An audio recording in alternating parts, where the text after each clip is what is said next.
Olá, estamos no ar com mais um programa Humanamente neste fim de semana. Você já sabe, esse espaço de acolhimento, de cuidado, informações sobre saúde mental, uma parceria com o Instituto de Psiquiatria do Hospital das Clínicas da USP, sempre com a melhor análise. Doutor Daniel Barros, bem-vindo, tudo bem? Tudo jóia, Roberto. Estamos aqui mais uma semana para conversar com especialistas e aprender, né? Vamos nos reciclar e aprender.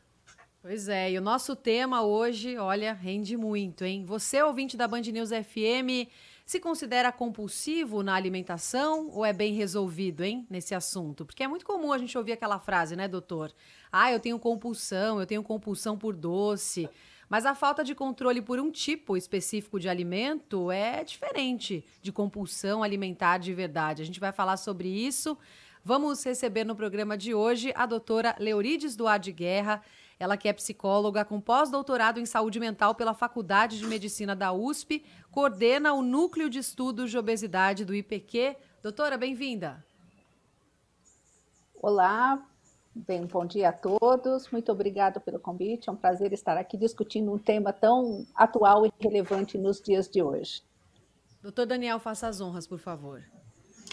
Pois é, Leoriz, obrigado aí da sua presença. E a gente achou importante tratar desse tema porque talvez seja um dos temas que seja mais mal compreendidos. Tem muitos temas mal compreendidos, né, na nossa área, mas a compulsão, como a Roberta Uhum, falou no começo, ela é mal compreendida porque ela fala em parte de um fenômeno um pouco normal, vai, que é a nossa gulodice, aquele nosso exagero, uhum. ou de vez em quando você vai num buffet como quanto puder, ou quando você ganha uma caixa de bombom e você quer comer só um e come vários, e a gente chama isso de compulsão. Uhum. E muitas vezes, para o profissional de saúde, compulsão é uma outra coisa que é bastante prejudicial e, infelizmente, também pode ser bastante comum. Acho que a gente podia começar por aí, né, Leorides, diferenciando o que é uma gulodice eventual, ou essa incapacidade de resistir a uma caixa de chocolate, do transtorno alimentar que a gente chama de compulsão. Isso, eu acho isso muito importante, Daniel. É sensacional fazer essa distinção, porque realmente acontece muito, né, esse uso dessa nomenclatura de uma forma um pouco generalizada, e não é bem assim, né? Eu acho importante a gente começar a falar primeiro do que é um transtorno de compulsão alimentar, né? É uma patologia grave, severa, que consta agora no DSM-5, ela passou a uma categoria, né, de patologia, e essa patologia, na verdade, esse transtorno, ele é caracterizado por um comer excessivo, né? Um comer com uma perda de controle, grandes quantidades de comida, mas quando eu falo grandes quantidades de comida, gente, eu não estou falando de comer uma caixa de bombom, um pacote de bolacha, eu estou falando de um comer que a pessoa perde completamente até o paladar da comida. Ela passa a ter como que uma eufania, ela passa a ter em inglês a palavra é binge, né, que é uma farra. Ela come compulsivamente por um período de 2 horas, né, enormes quantidades de comida, e depois ela passa a ter uma certa sentimento, ela se sente angustiada, ela passa a se sentir deslocada, ela quer esconder aquilo que ela comeu. Então, além dessa compulsão, vem toda uma série de sentimentos juntos. Esses critérios caracterizam o transtorno do comer compulsivo, que é totalmente diferente quando a gente diz eu tenho uma compulsão, né? A compulsão, o comportamento compulsivo, ele é completamente diferente. É aquela coisa que você falou, de eu gostar muito de um chocolate, de repente estou assistindo um filminho ali, quando eu me dei conta, eu comi a caixa de chocolate. Ou então eu, por exemplo, eu adoro mandioca frita, eu posso ver um prato de mandioca frita que eu vou comer o prato todo, né? Então, isso é diferente disso que a gente chama de gulodice ou então dessa compulsão por comer. Então, existe um patamar, existe uma diferença bem grande nesses dois termos. De vez em quando, Leonides, eu tenho enxaqueca. Felizmente agora está mais rara. Estou fazendo atividade física, dormindo melhor, comendo melhor, então ficou bem mais rara a crise de enxaqueca. medicina do estilo de vida aí que a gente já falou no Humanamente aqui me ajudou bastante, mas de vez em quando ainda acontece, e um dos sintomas acessórios que vem, um desses sintomas que às vezes acompanham a enxaqueca que eu tenho, é essa sensação de compulsão, e é desesperador. Eu nunca tinha experimentado isso, até de vez em quando eu tenho com enxaqueca. Dá a sensação que desliga o centro da saciedade do seu cérebro e não há o que faça você ficar saciado. Você tem a impressão que enquanto você não ficar passando mal, você não vai ficar Uhum. saciado. O único gatilho de fazer você não sentir mais aquela fome, aquela sensação, é passar mal. E, obviamente eu Uhum. percebi isso, e, enfim, evito enxaqueca, e aí consigo me controlar e falar, não, não pode soltar o freio de mão aqui, mas é isso, é angustiante, né? E é um pouco isso. Eu Sim. imagino que tem a ver, o centro da saciedade, ele não tem o que faça ele falar, deu, tá bom, você já está satisfeito, é isso? Não, isso, é exatamente. É como se desse vou explicar de uma maneira bem informal, tá? É como se desse um clique, de repente dá aquele clique no cérebro. Biologicamente, existem vários fatores, sim, que estão associados, né, ao sistema de saciação. Ainda, a literatura não tem muito claro o que exatamente ocorre que dá esse start. É como se apertasse um botãozinho e a pessoa ela passa a ter aquele momento em que ela precisa comer. É uma coisa assim, para explicar, ele passa a comer tudo que ele encontra pela frente. Ele não tem um controle, ele não tem um paladar, ele não sente o sabor da comida. Ele vai comendo, ele come uma, duas pizzas, ele toma 3 litros de refrigerante, ele abre a geladeira, ele tem tomate, ele tem alface, ele vai comendo. Quando acaba, ele começa a cozinhar, muitas vezes a gente tem pacientes que começam a ir para o fogão cozinhar. A, a, a intensidade, né, do impulso de comer é tão grande que eles mal acabam de esperar a comida até às vezes cozinhar. Eles comem comidas cruas, pegam do lixo. Então você vê que é um start que dá e que a pessoa precisa ter aquela compulsão para preencher, parece que um espaço. E de repente aquilo termina, né? Geralmente dura um espaço de uma meia hora a 40 minutos, esse período desse transtorno de compulsão. Quando termina esse período, aí vem aquele sintoma, aquele sentimento de angústia, de vergonha, né? E aí o paciente geralmente acaba tendo até algumas vezes uma crise depressiva.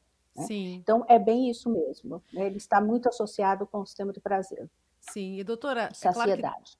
claro que daqui a pouquinho a gente pode falar um pouco mais sobre as origens disso e tratamentos, mas só para fechar essa ideia, então a compulsão alimentar não está ligada diretamente a um grupo de alimentos, por exemplo, doces ou alimentos mais palatáveis, até porque a gente fica pensando, né?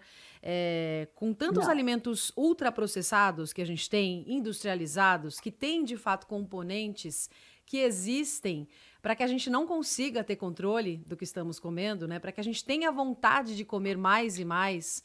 São Uhum. componentes químicos, né? Que existem para Sim, sim, isso. que ativam o paladar, Então, exato. muitas vezes não é a nossa compulsão, ela está sendo causada por esse contato com alimento ultraprocessado. E é por isso que eu te pergunto: o compulsivo alimentar, ele não tem essa conexão direta com o tipo de alimento. É o que vier pela frente mesmo. Não.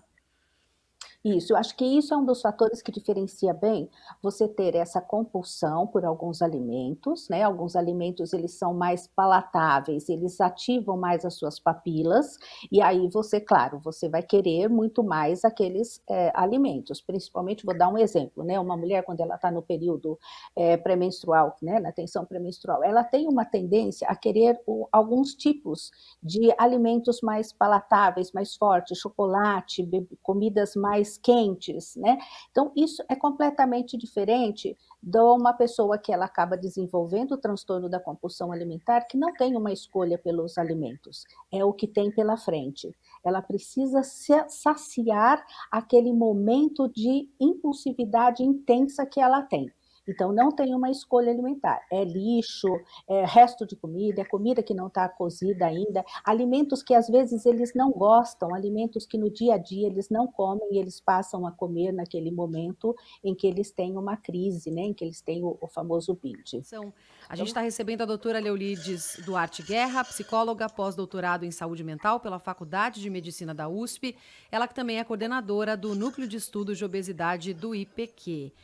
Doutora, a gente falou bastante sobre a compulsão alimentar, acho que o doutor Daniel pode falar um pouquinho também, mas agora queria entrar nas raízes desse problema. A gente consegue traçar conexões de criação, de como é que essa criança foi formada, da conexão dela com a alimentação, de infância, DNA, para esse comportamento compulsivo alimentar? E essa compulsão pode estar ligada a outros tipos também ou não? Sim, olha, não, ainda é assim, as causas, né, elas são multifatoriais, né? Então, quando você vai fazer um diagnóstico, você tem que fazer um diagnóstico abrangente para que você possa detectar exatamente todas as causas possíveis gatilhos que desenvolvem isso. Eles vão desde os gatilhos, né, desde de causas biológicas, que ainda na literatura não tem ainda exatamente quais são os fatores, né, bioquímicos que podem estar levando a isso. Ele está um pouco associado a esse fator do sistema de recompensa, né? Existem os fatores sociais, sim, né? Existem fatores, por exemplo, hoje nós vivemos numa sociedade em que você é bombardeado, você abre a televisão, aprenda a cozinhar, cozinhe isso, cozinhe aquilo, compre aquilo, faça aquilo. Aonde você vai, existe um potinho de bala, existe um bombonzinho, troco hoje é um doce, né? Então, o alimento hoje, ele também está muito ligado à afetividade, né? Eu uma vez dei uma palestra, foi muito interessante, né? E assim eu falava para as pessoas, quando vocês brigam ou dão uma bronca nos filhos de vocês já perceberam que vão preparar a lancheirinha e colocam um docinho especial lá dentro? Então foi muito engraçado, porque todo mundo começou a dar risada, porque se identificou um pouco com aquilo. Então, esses pequenos hábitos, né? Como diz o Chico Buarque, com açúcar e com afeto eu fiz seu doce predileto para você não ir embora, né? Então, essa música é sensacional porque ela traz um pouco isso também. Claro que tem outros sentidos, mas exemplifica o quanto que o alimento está associado a afeto. Então, é lógico que isso vai desencadear dentro de um âmbito familiar, né? Uma família com alguma dinâmica complicada, uma dinâmica, né, que tem alguns problemas, o alimento ele passa a ser, às vezes, uma troca, uma moeda de troca, ele passa a ter representações. Na verdade, o alimento ele sai do âmbito de ser um alimento nutricional para ser, às vezes, um alimento emocional, né? Então, juntando todos esses fatores, e claro, uma tendência, talvez, de um organismo já com uma predisposição, vai culminar num transtorno de compulsão alimentar. E a gente percebe mesmo, né, um padrão, muitas vezes, que se junta a isso tudo, que é essa personalidade quase, né, um jeito de a pessoa lidar com os estímulos e com a sua realidade, com o seu contexto, que é mais compulsiva mesmo, né? É a história do sujeito que para de beber e se torna um workaholic, né? O que ele deixa de ser workaholic porque percebe que aquilo está fazendo mal para ele, mas se torna ali um treinador, uma atividade física excessiva, né? Entra para vigorexia.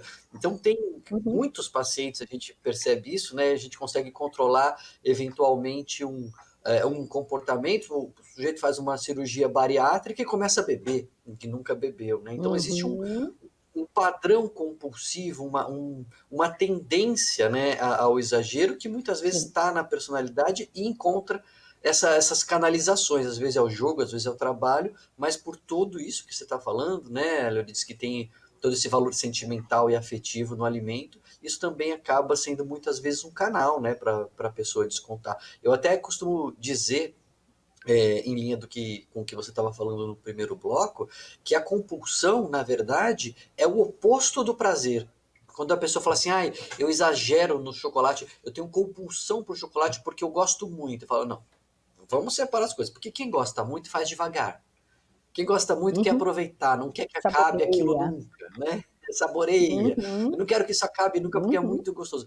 Quando você come sem ver, Perfeito. compulsivamente, você está perdendo o prazer. Eu até brinco, meio a sério, que uma das maneiras de combater a compulsão é justamente a gente investir no prazer, né? A gente investir ali no Uhum. saborear, no desfrutar. Isso serve para qualquer experiência. Sim, não tenha dúvida, Daniel. Eu trabalho há muitos anos já com pacientes, né, com obesidade grave e que têm altos índices, né, de compulsão, de transtorno de compulsão alimentar.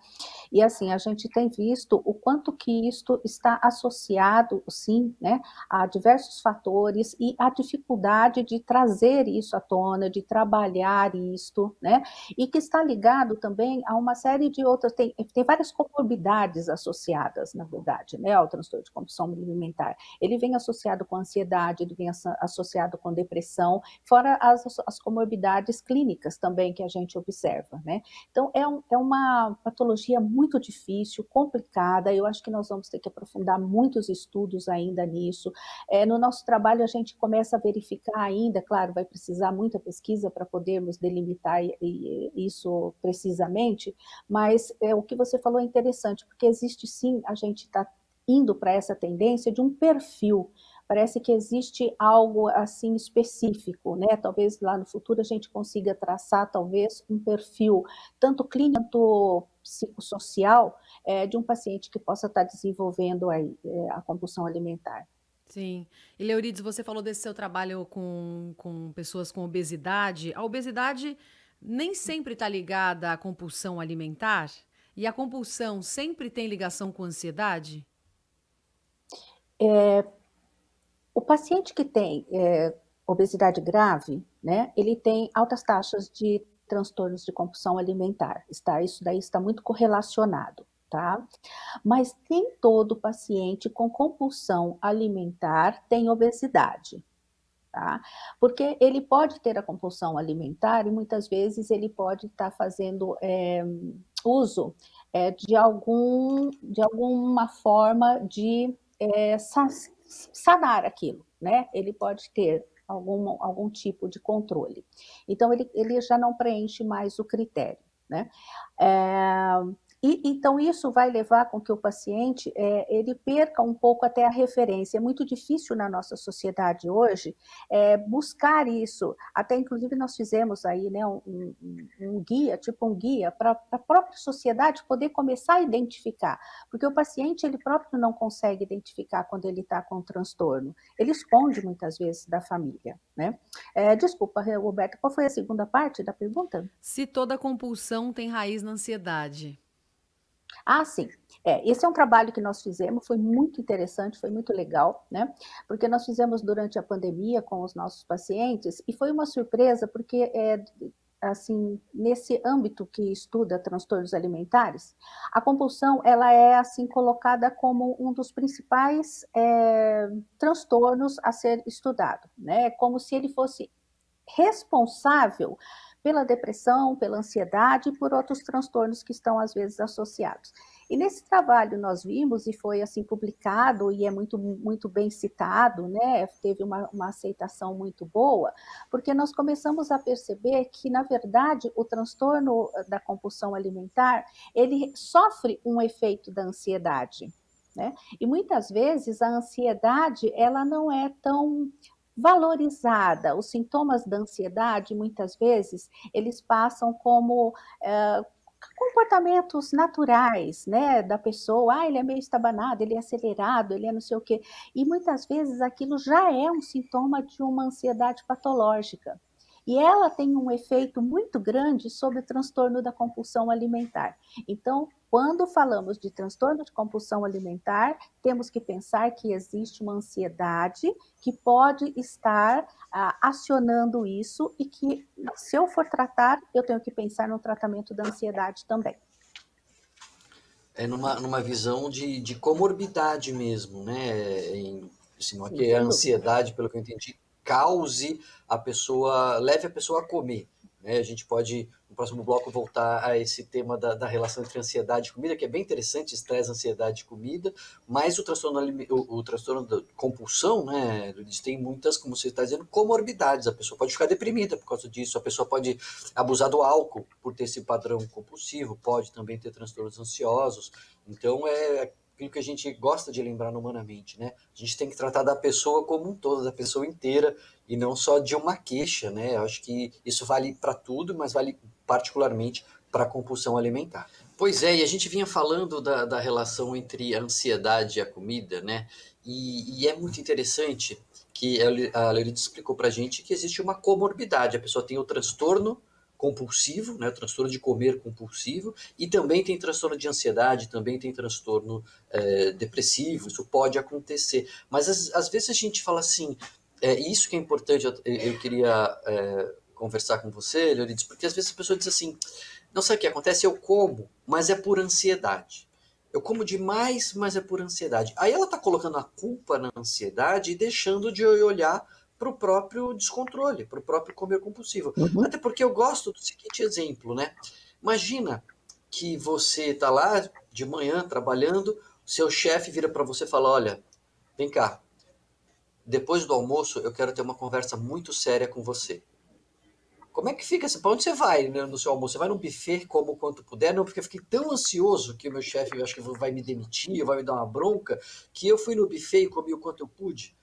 Aí a gente entende como a ansiedade para valer, ela até atrapalha o nosso apetite, né? Ou assim, eu fiz um exame e agora estou esperando o resultado desse exame e estou preocupado. Você perde a fome. Então, a gente precisa separar o que às vezes até o estresse, né? O cansaço do dia a dia, você está sem energia e a gente muitas vezes precisa de energia para comer bem, né, Leonidas? Como você falou, a gente é cercado de Uhum. comida ruim, comida fácil. Para comer bem, às vezes você precisa fazer um gastinho extra ali de energia, preparar a salada, resistir ao bolo. E se você está cansado, você vai direto no que não presta, né? Sim, com certeza, com certeza. Como a ansiedade atua, né, diretamente no transtorno da compulsão alimentar, é uma vasta área, Daniel. Acho que é uma coisa assim, impressionante, né? Porque ela pode ter tanto um efeito, eu acho que é uma via de duas mãos, né? Ela pode ter tanto um efeito de levar você a ter um gatilho de buscar mais o alimento, né? Como também ele pode brecar você a não comer. De repente é aquela pessoa que fala, gente, eu tô tão nervosa, mas vou ter que conversar com o meu chefe, né? Perdi até o apetite, né? Então, eu acho que o importante nesse momento é reconhecer como a ansiedade ela tem um efeito. Na verdade, a gente usa, e eu gosto dessa terminologia, né? A gente vê que a ansiedade ela tem um efeito sobre o transtorno da compulsão alimentar. No caso, uma vez que essa compulsão já está instalada, falando daquele paciente que já desenvolveu o transtorno da compulsão alimentar, tá? A ansiedade ela passa a ter um efeito, muitas vezes, de gatilho. Né? Então, ela vai ser Perfeito. aquele fator que vai desencadear o paciente a entrar naquele momento de binge, né? Que durante aquele período de 2 horas ele vai comer uma quantidade excessiva de comida, né? Depois vem todos aqueles sentimentos. Então, assim, e não menosprezar, não subvalorizar os sintomas de ansiedade. Né? Hoje em dia, a Uhum. nossa população está sofrendo muito com ansiedade. Né? Então, isso tem que ser Sim. bem analisado. E como é que você vê no Se a sentido gente de tratar? pensa. Opa, pode Não, seguir, doutor. perdão, Roberta, não, é porque, como ela falou, a gente tem uma população mais ansiosa do mundo aí, né, no Brasil, e aí eu estava dando uma olhada na prevalência do transtorno do comer compulsivo, fala-se em até 5% da população, né, se a gente pensar na população brasileira, a gente vai estar falando, sei lá, de 10 milhões de pessoas com esse transtorno, então a gente usa esse nome, eu sou compulsivo, para uma coisa que não é, só que na verdade a gente tem milhões, literalmente milhões de pessoas que não estão sendo diagnosticadas corretamente, né, Leonidas? A gente precisa Uhum. levar mais essa informação para a pessoa poder fazer uma intervenção mais precisa, né, para aquele transtorno. Sim, com certeza, com certeza. Os critérios precisam ser bem definidos, né? Essa nova colocação do DSM, né, que trouxe o transtorno da compulsão alimentar como uma categoria, eu acho que isso vai ajudar muito. Eu acho que daqui para frente, novas pesquisas, novos campos vão estar se abrindo, né, trazendo, eu acho que mais informações e mais dados sobre essa compulsão alimentar, inclusive sobre, especificamente, tendo mais rigor em cima, talvez, desses critérios, né? Sim. Mas falando agora de tratamento também, né? Vocês falaram bastante sobre a relação com ansiedade na compulsão alimentar, mas como é que você vê, Leurides, a disseminação de medicamentos para o emagrecimento que acabam controlando compulsão alimentar também? E a disseminação, né? Inclusive com pessoas que não têm obesidade, não têm compulsão alimentar, usando medicamentos como o próprio Ozempic, mas existem outros também. De fato, esses remédios têm uma boa atuação nessa área? E como é que essa banalização do uso acaba prejudicando que a informação correta chegue no paciente que de verdade tem a compulsão alimentar? Eu acho que você faz a pergunta e a sua resposta já está quase que incluída na sua pergunta, né? As medicações, claro, elas são super eficientes, né? Só que o que acontece, que é o termo que você usou, é a banalização, né? Geralmente hoje está se usando de uma maneira assim generalizada, né? A pessoa se automedicando, né? Buscando às vezes um emagrecimento sem um controle, sem passar por uma equipe multidisciplinar. O tratamento da obesidade é difícil, a obesidade é uma doença crônica, né? Então, ela tem que passar por uma equipe multidisciplinar. Existe hoje não só a medicação para perda de peso em si, mas ela tem que vir associada também tratando todos esses transtornos, né, essas comorbidades, principalmente psiquiátricas, ansiedade, depressão que nós falamos, né, elas têm que estar junto desse tratamento multidisciplinar para que se tenha um efeito a longo prazo eficiente, né? Então, o tratamento ele tem que ser multidisciplinar. É com a medicação, é com uma equipe de saúde mental, é com a equipe de atividades físicas e às vezes até educacionais, né, no sentido de poder estar trabalhando essa pessoa tanto na conscientização da doença que ela tem, porque a obesidade é uma doença, né, mas também na conscientização que ela tem que ter uma adesão ao tratamento, né, e o perigo dessas generalizações que acontecem hoje em dia. Sim. Banalização, na verdade, né, de algumas medicações. É isso, né, Roberta? A gente pode ser de vez em quando um pouquinho guloso, pode dar uma escorregadinha aqui e ali, tem que ficar de olho e prestar atenção. Eu acho que essa é a grande mensagem aqui da conversa com a Leurides, assim, o quanto você manda na comida ou o quanto a comida manda em você. Né? A compulsão, o transtorno do comer compulsivo, que atinge milhões de brasileiros, como nós vimos aqui, ele se caracteriza, se a gente pudesse resumir, acho que é nisso, né? A comida passa a mandar na pessoa e não a pessoa mais mandar na comida. Quando a gente suspeita que isso esteja acontecendo, vale a pena procurar ajuda, porque se trata, como a gente viu, de um problema multifatorial. Então não adianta só tomar um remédio para emagrecer, ou não adianta só fazer uma dieta restritiva, aliás, isso pode ser péssimo, não adianta só ir para academia, tudo isso vai ser possível integrar num tratamento, mas não tem uma bala de prata que vai resolver um problema que é multifatorial. Sim, e Leurides, para encerrar o programa, você que é uma grande especialista no assunto, que mensagem você deixaria de como podemos criar uma relação mais saudável com a nossa alimentação? Diante de tudo que a gente comentou, alimentos industrializados, uma oferta enorme de comida o tempo todo, na formação das pessoas, das crianças, como a gente melhora na conexão com os nossos alimentos? Eu acho que um dos primeiros fatores, né, que eu diria é você ter uma relação de afeto mesmo com a comida. A comida ela tem uma representação de afeto na nossa vida, né? Agora, é você aprender a controlar esse afeto, é aprender você a saborear esse afeto, é você poder sim comer o seu bombom, poder comer né, o que você tiver vontade, mas desde que aquilo seja com prazer, né? saboreie a sua comida, faça uso da sua comida, né? Use isso de uma forma que realmente vai te satisfazer. E não muitas vezes, como a gente vê, uma influência muito grande da sociedade. Muitas vezes você acaba comendo por estar dentro de um grupo e você acaba comendo coisas que às vezes você não gosta ou que você não quer, né? Então eu acho que o alimento, ele é muito importante na nossa vida, não só do ponto de vista nutricional, sim, mas ele tem essa representação emocional também. Então acho que se a gente souber ao longo do tempo e aprendendo a trazer esse alimento e olhar esse alimento dessa forma, ele passa a ser algo totalmente prazeroso na sua vida e não se tornar uma doença patológica, como no caso da compulsão alimentar. Doutora Leorides, muito obrigada pela entrevista, por esse bate-papo tão importante por aqui com a gente. Bom trabalho, até uma próxima.